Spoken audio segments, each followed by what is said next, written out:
На серебряной награды «Спартак» потерпел сокрушительное поражение от Памира 1-5. Даже самые смелые прогнозисты, очевидно, были шокированы таким результатом. Но если анализировать, как команда провела последние 20 дней, то можно было ожидать срыва.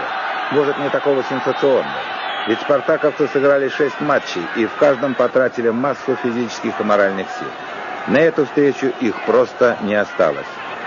Все было решено уже в первом тайме, когда Памир забил 4 мяча. Первый Мухамадиев с 11-метрового.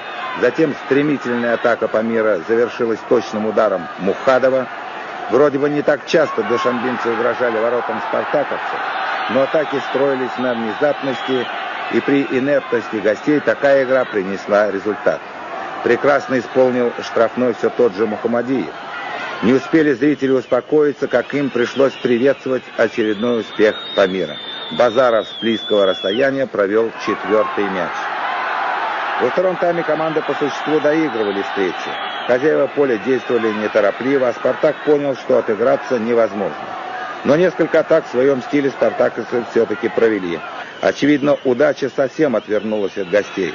А Памир использовал еще одну ошибку, и Забиров провел 5-й мяч.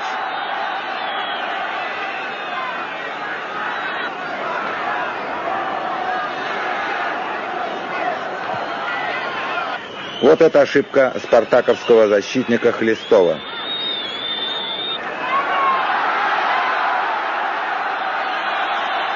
Утешением для спартаковцев стало то, что их главный снайпер Шмаров реализовал 11-метровый. Это был его 12-й мяч в чемпионате, и он догнал Олега Протасова.